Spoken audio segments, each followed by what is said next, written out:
Hello friends, welcome back to Power Talk. दोस्तों, आज की वीडियो में हम बात करने वाले हैं कि अगर आप एक नई गाड़ी खरीदने का प्लान कर रहे हैं तो जो आपके 4 स्टेप्स होते हैं प्लानिंग के मेनली, जैसे कि आपका बजट कैसे डिसाइड करना है, आपको कार कैसे सेलेक्ट करनी है और आपको नेगोशिएट करके बेस्ट डील कैसे क्रैक करनी है और उसके बाद आपको डिलीवरी कैसे लेनी है। इन 4 स्टेप्स के बारे में हमने जो है इस सीरीज़ में बात करनी है, जो कि कार बाइंग गाइड सीरीज़ के हिसाब से मैं डाल रहा हूँ यहाँ पे, और उसकी एक प्लेलिस्ट भी अलग से है। और आपने अगर पहला वीडियो इसका नहीं देखा तो आप डिस्क्रिप्शन में लिंक है, उसका आप देख सकते हैं उसको। और इस वीडियो में हम बात करने वाले हैं कार सिलेक्शन के बारे में, आपको कार कैसे सेलेक्ट करनी है अगर आपने अपना बजट फाइनलाइज कर लिया है तो। और बाकी आगे की वीडियोस में हम बात करेंगे कि आपको नेगोशिएट करके बेस्ट डील कैसे लेनी है और डिलीवरी के वक्त आपको किन किन बातों का ख्याल रखना है। चलिए शुरू करते हैं और बात करते हैं कि आपको अपनी कार कैसे सेलेक्ट करनी चाहिए अगर आप एक बार बजट अपना फाइनल कर चुके हैं तो पहली चीज़ तो मैं आपको बताऊँगा कि आपको कभी भी अपने रिलेटिव को देख के, अपने पड़ोसी को देख के, या किसी XYZ यूट्यूबर ने बोला है कि इस बजट में ये सबसे बढ़िया गाड़ी है तो उसको आपको ले लेनी चाहिए, आपको ऐसा कभी नहीं करना चाहिए। हमेशा आपको गाड़ी लेनी चाहिए अपनी रिक्वायरमेंट के हिसाब से। आपको अपनी रिक्वायरमेंट के लेके प्योर क्लैरिटी होनी चाहिए कि आपकी रिक्वायरमेंट क्या है, आपका यूसेज क्या है, आपके फैमिली साइज़ क्या है, कार में कैसे आप जो है किन किन लोगों को बिठाने वाले हैं, कहाँ जाने वाले हैं, कैसे चलाने वाले हैं। तो उसको आप एनालाइज करके ही अपनी कार हमेशा फाइनल करिए। आप किसी कहने से कार कभी मत लीजिए, नहीं तो आप परेशान हो सकते हैं, या फिर नहीं भी हो सकते लेकिन चांसेस हैं आप हो सकते हैं। तो हमेशा आप अपनी रिक्वायरमेंट को एनालाइज करिए। अब रिक्वायरमेंट में क्या क्या आता है ये इसके बारे में बात करते हैं। पहली बात तो आपको कन्फ्यूजन हो सकती है कि फ्यूल टाइप को लेके, कौन सा फ्यूल टाइप आपको लेना चाहिए, CNG, डीजल, पेट्रोल, इलेक्ट्रिक। तो उसके बारे में पहले हम बात करेंगे। तो इसके लिए आपको क्लियर मैं बता दूँ कि अगर आप मतलब पैसे हैं आपके पास और आप इन्वायरमेंट को लेके बहुत ही कॉन्शियस है और आपका यूसेज लिमिटेड है तो ऑब्वियसली आप इलेक्ट्रिक पे जाइए, राइट। क्योंकि उसके लिए आपको पैसे ज़्यादा देने पड़ेंगे। अगर आप पैसे के हिसाब से उसको कैलकुलेट करेंगे तो वो आप जो है निकाल नहीं पाएंगे उसका पैसा, क्योंकि काफ़ी ज़्यादा महंगी गाड़ी, कम से कम 12 लाख रुपये खर्च करने पड़ेंगे आपको इंडिया में आज की डेट में इलेक्ट्रिक कार लेने के लिए, कम से कम। और 12 लाख के हिसाब से आप वही गाड़ी आप जो है पेट्रोल में 8 लाख में ले सकते हैं। तो 4 लाख का जो है आप अगर आप पैसे के हिसाब से देखें तो उसको आप जो है कंपनसेट नहीं कर पाएंगे। इसीलिए अगर आप इन्वायरमेंट को लेके बहुत ही कॉन्शियस हैं और आपका बजट भी आपको अलाउ करता है ये चिंता दिखाने के लिए, तो आप बिल्कुल इलेक्ट्रिक कार लीजिए, नहीं तो आप बिल्कुल इग्नोर कर सकते हैं। वैसा CNG का ये हाल है कि CNG में आपको क्या है कि CNG कार सबके लिए मतलब बहुत मुझे सही नहीं लगती, क्योंकि उसके लिए एक तो प्रॉब्लम यह है कि अगर आप बड़े शहर में नहीं रहते तो आपको CNG पंप ढूंढने से नहीं मिलने वाले हैं। इवन Tier 2 सिटीज़ में भी आप देखेंगे तो आपको लिमिटेड, Tier 2 छोड़िए, आप Tier 1 दिल्ली से शहर में भी आपको हर CNG पे लंबी लंबी लाइनें दिखेंगी और आप इतना वेट कर सकते हैं। और आपका यूसेज काफ़ी ज़्यादा तो ऑब्वियसली आपको जो है वेट करना बनता है। लेकिन आप मैंने बहुत लोगों को देखा है उनका किलोमीटर 1500 किलोमीटर है महीने का, और उसके बाद वो CNG गाड़ी ले लेते हैं और उसके बाद घंटों जो है उनको लाइन लगानी पड़ती है और इरिटेट होते हैं बाद में और अपने आप को कोसते हैं। तो वो काम मत करिए, आप इसको भी एनालाइज करिए।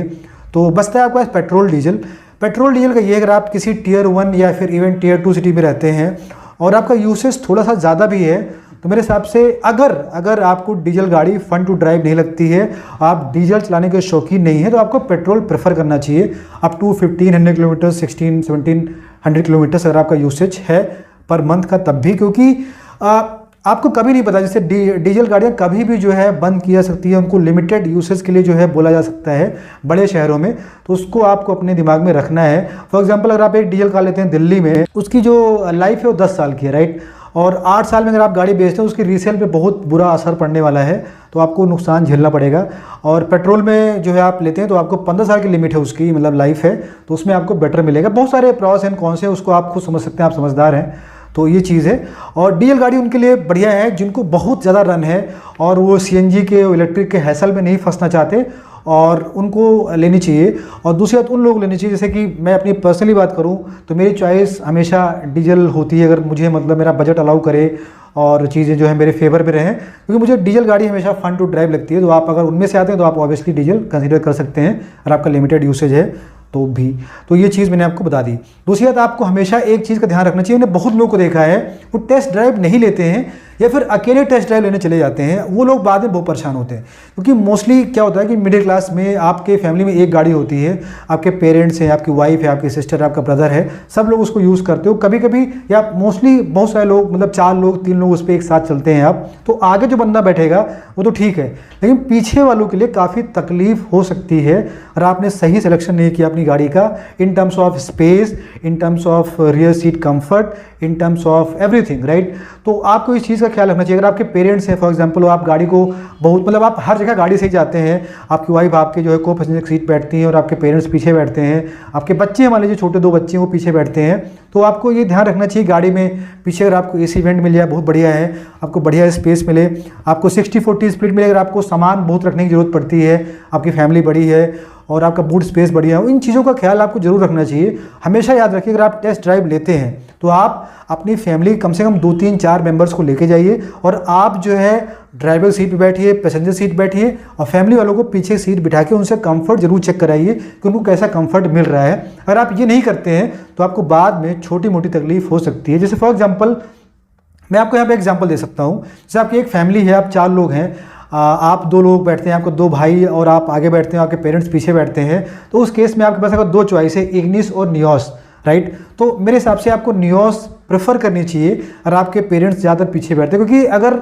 आप इग्निस लेते हैं तो आप थोड़ा सा जो है उनको थोड़ा सा क्या मतलब ठीक ठाक सा जो है डिस्कम्फर्ट हो सकता है पीछे की सीट पे अगर आप इग्निस चूज़ करते हैं, लेकिन आगे की सीट पे आपको बहुत बढ़िया कंफर्ट मिलने वाला है। लेकिन अब ऐसा नहीं है, इस चीज़ को आप बैलेंस करिए। फॉर एग्जांपल आप खराब रास्तों में गाड़ी चलानी है तो ऑब्वियसली आप वहाँ पे थोड़ा सा कंफर्ट में कॉम्प्रोमाइज़ करना पड़ेगा पीछे की सीट पे, लेकिन आपको ग्राउंड क्लियरेंस बेटर मिलेगा इग्निस में।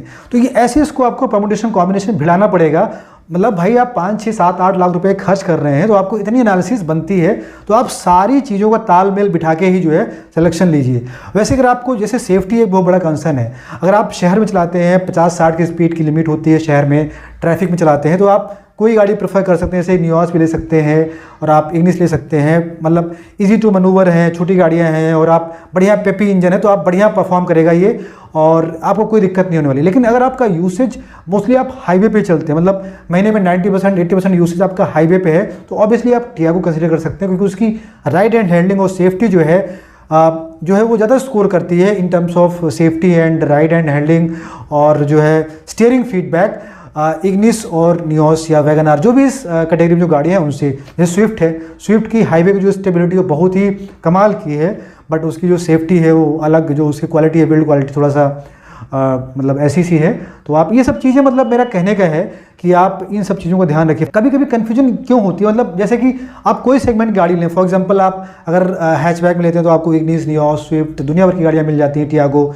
वैसे अगर आप प्रीमियम हैचबैक लेते हो तो आपको i20 मिलेगी, ऑल्ट्रोज मिलेगी, उसके बाद जो है फिर आपको वैगन आर बलेनो मिलेगी। ये 3 गाड़ियाँ, तो आपको किसी भी कैटेगरी में जाते हो तो आपको मल्टीपल ऑप्शंस मिलते हैं। वैसे ही आप कॉम्पैक्ट एसयूवी में जाएंगे तो वहाँ पे तो पूरी लाइन लगी पड़ी है, ब्रेजा, नेक्सॉन, उसके बाद फिर सोनेट, दुनिया भर की गाड़ियाँ हैं, राइट। 8-10 गाड़ियाँ हैं ऑप्शन, मैग्नाइट, काइगर। तो उसमें जो है आपको सेलेक्ट कैसे करना है, इन सब पैरामीटर्स को आप कंसीडर करके अपनी गाड़ी सेलेक्ट करिए। अब ये वीडियो अगर मैं पूरा एक छोटी छोटी बारीकियाँ आपको बताऊंगा तो पूरा दिन लग जाएगा, लेकिन मेरे हिसाब से आप मेरा पॉइंट समझ पा रहे होंगे। तो उस चीज़ को आप पूरा एनालिसिस करिए और वीडियोस देखिए, रिसर्च करिए, अपने दोस्तों के पास गाड़ियों में बैठ के देखिए, चला के देखिए। मैंने काफ़ी लोगों को देखा है कि गाड़ी मतलब केवल देख के ले लेते हैं, अरे यार वो गाड़ी दोस्तों के पास है, फैमिली में है, बहुत अच्छी है, अरे मैं तो आगे बैठा था, बहुत बढ़िया थी। एक बार आपने बैठ के देखा है, आप कैसे रास्ते पे गए आपको नहीं पता, बाद में हो सकता है ख़राब रास्ते पे वो गाड़ी आपको इतना झूला है कि आप परेशान हो जाएं या फिर आपको चलाने में डिस्कम्फर्ट फील हो, कुछ भी हो सकता है। तो आप हमेशा अपनी रिक्वायरमेंट के हिसाब से ही गाड़ी लीजिए। फॉर एग्जांपल अगर आप सिटी में चलाते हैं, आपने देखा यार वो बंदा कह रहा था यार मैनुअल गाड़ी चलाने में बहुत मज़ा आता है आपको, मतलब अगर आप गाड़ी चलाना जानते हैं अच्छे से तो आपको मैनुअल गाड़ी लेना चाहिए, ऐसा कुछ नहीं है। अगर आप ट्रैफिक में चलाते हैं बम्पर टू बम्पर तो आप थोड़े पैसे लेके आप ऑटोमेटिक गाड़ी लीजिए। आप उन चीज़ों में मत पड़िए, आप जो बहुत बड़े एंथुसियास्ट बनने की कोशिश मत कीजिए अगर आप नहीं है तो। अगर आप हैं तो ऑब्वियसली आपको सारी चीज़ें पता है, आपको ये वीडियो देखने की ज़रूरत ही नहीं है ऑब्वियसली। तो ये सब चीज़ें हैं। अब इसमें आपको बहुत सारी चीज़ें मैंने बता दी, मतलब बहुत सारी चीज़ें अभी रह गई हैं, लेकिन जैसा मैंने आपको, अगर मैं एक चीज़ कवर करूँगा तो पूरी जो है 5-6 घंटे का वीडियो हो जाएगा। लेकिन मतलब मेरा यही कहना है कि आपको एक चीज़ हमेशा ध्यान में रखनी है कि आपको हमेशा अपनी रिक्वायरमेंट को प्रॉपर्ली एनालाइज करना है इन टर्म्स ऑफ यूसेज। आपके घर में गाड़ी में कितने लोग बैठने वाले हैं, कितना आप घूमने जाते हैं, आपको बूट स्पेस की कितनी ज़रूरत है, ग्राउंड क्लियरेंस की कितनी ज़रूरत है, आपका चलने का जो है किलोमीटर्स कितने चलते हैं आपका बजट क्या है, आपको फीचर्स की कितनी ज़रूरत है, आपको गिमिक फीचर्स की कितनी ज़रूरत है। आप ये सब चीज़ों का जो है पूरा एनालिसिस करिए और अपनी रिक्वायरमेंट के हिसाब से ही अपनी गाड़ी चूज़ करिए। आप किसी भी सेगमेंट में चूज़ करते हैं, चाहे वो आपको हैचबैक हो, सेडान हो फॉर एग्जांपल, या फिर आपका जो है प्रीमियम हैचबैक हो, कॉम्पैक्ट एसयूवी हो, जो भी है आपका, बड़ी गाड़ियाँ हो, कोई भी हो, एमयूवी हो, एसयूवी कोई भी हो, तो आप अपनी रिक्वायरमेंट को एनालाइज करके ही गाड़ी चूज़ करिए। और इससे जो क्या होगा कि आपको हमेशा आपको मतलब को मज़ा आने वाला है, आपको फैमिली में सारे लोग खुश रहेंगे और एक फैमिली कार उसको आप बोल पाएंगे। कीवर्ड क्यों लिखी है, अपनी रिक्वायरमेंट को एनालाइज करके ही गाड़ी सेलेक्ट करिए, दूसरों को देख के गाड़ी मत लीजिए। हमेशा टेस्ट ड्राइव लेते जब आप लेने जाएं तो आप अपने फैमिली मेम्बर्स को साथ में लेके जाएं। एक बार दो बार नहीं, 3-4 बार आप टेस्ट ड्राइव लीजिए, लेकिन सबको फैमिली में आप जो है बिठा के देखिए कि उनको कंफर्ट कैसा मिल रहा है, वो खुश है कि नहीं है। और 1-2 किलोमीटर की नहीं, अपने हिसाब से अपना रास्ता चूज़ करिए खराब रास्ते पे, और पूरी जो है बिठा के लोगों को अपना पूरा चेक करिए कि आपको पूरा स्पेस, पूरा कंफर्ट कैसे मिल रहा है। अब एक बार अगर आपने अपनी गाड़ी को रिक्वायरमेंट के आधार पर शॉर्टलिस्ट कर लिया, फॉर एग्जाम्पल आपने कंसिडर कर लिया सारे फैक्टर्स, जैसे कि आप गाड़ी कहाँ चलानी है, किनको बैठना है, आपको बूट स्पेस, ग्राउंड क्लियरेंस, ये सब फैक्टर्स कंसिडर करके आपने कुछ गाड़ियाँ शॉर्टलिस्ट कर ली, फिर आप दूसरे पैरामीटर्स पे जंप कर सकते हैं। जैसे कि आपको आपका डीलरशिप कहाँ पे है, आप कितने पास में है, और उसके रिव्यूज़ कैसे हैं, उसकी सर्विस कैसी है, ब्रांड की वैल्यू, ब्रांड की सर्विस कैसी है, आपका लोकल डीलरशिप का जो है उसकी सर्विस कैसी है, वो कितना पैसा चार्ज करता है, सर्विस कॉस्ट क्या आती है, मेंटेनेंस कॉस्ट क्या आती है, गाड़ी का माइलेज ऊपर नीचे कितना है, उसकी रीसेल क्या है। आप इन सारे फैक्टर्स को भी बाद में कंसिडर कर सकते हैं, और इनके आधार पर जो आपकी शॉर्टलिस्टेड कार्स हैं उनको पॉइंट्स अलॉट करके आप एक अपना फाइनल डिसीजन ले सकते हैं कि आपके लिए कौन सी बेटर गाड़ी रहेगी। तो आज की वीडियो में बस इतना ही। अगर आपको अच्छा लगा तो उसको आप लाइक और शेयर करिए, और आपके कोई क्वेश्चन तो आप कमेंट बॉक्स में पूछ सकते हैं। और अगर आप गाड़ी चलाते हो तो प्लीज़ मेक श्योर कि आप सीट बेल्ट पहनते हो और ट्रैफिक नियमों का पालन करते हैं। Thank you so much for watching this video.